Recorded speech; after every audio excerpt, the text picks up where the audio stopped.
The cafeteria was buzzing with laughter, trays clattering, and conversations bouncing off the walls, typical high school chaos.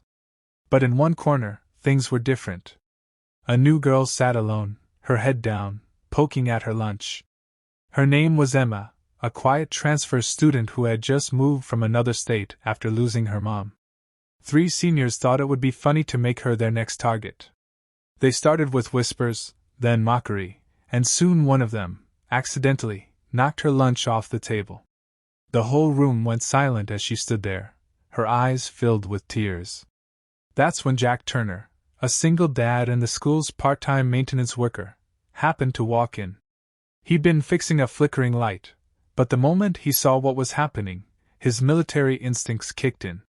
He didn't shout. He didn't threaten. He just walked over, calm and quiet, too quiet. "Pick it up," Jack said softly.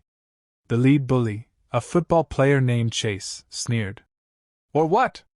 You gonna mop it up for her, old man?" A ripple of laughter went through the cafeteria. Jack looked at him, not with anger, but with something colder. Years of service had taught him control, patience, and a tone that could silence a battlefield. "You don't want to go down that road, son," he said. The room grew still. Chase rolled his eyes and took a step forward, puffing his chest. "You're just the janitor." Jack nodded slowly. "You're right. I'm the janitor now. But before that, I led men who'd make you cry just by looking at you." A murmur spread across the cafeteria. Someone whispered, "Isn't he that Marine guy? The one who saved his whole squad overseas?" Emma looked up for the first time. Jack gave her a reassuring nod before turning back to the bullies. "Apologize to her," he said quietly. "Then go clean up the mess you made." Chase hesitated, but something in Jack's eyes, steady, unblinking, unafraid, made him step back. His friends followed, muttering awkward apologies before retreating. Jack helped Emma pick up her tray. "Don't let people like that decide your worth," he told her. "They only feel big when they make others small." Emma blinked back tears. "Thank you, sir." He smiled. "Call me Jack."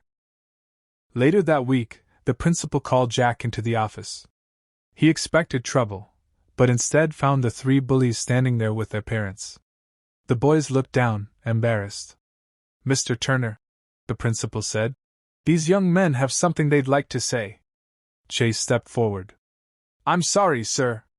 I didn't know who you were. My dad told me what you did in the service. You're a hero." Jack shook his head. "No heroes. Just people trying to do the right thing." Chase nodded. "Still, thank you for not losing your cool. I would have deserved it." Jack smiled faintly. "Apology accepted. Just remember, respect doesn't come from fear. It comes from understanding." Word spread fast. The story of the janitor who stood up for the new girl hit social media after a student recorded the scene. Within days, veterans groups, news channels, and even celebrities were sharing it. Emma became one of the most respected students at school, not because of pity, but because of the strength she found after someone believed in her. Jack never asked for fame. But one morning, he found a letter in his locker. "Mr. Turner, thank you for standing up for me. I joined the ROTC because of you. I want to protect others the way you did for me. Emma."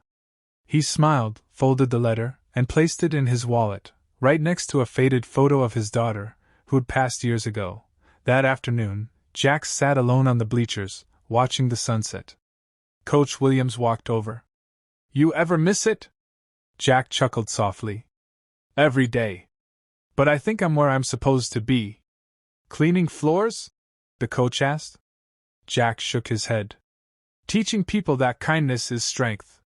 You don't need a uniform for that. We often look for heroes in capes, titles, or medals. But sometimes, the real ones are just quietly sweeping hallways, reminding us that courage isn't about power.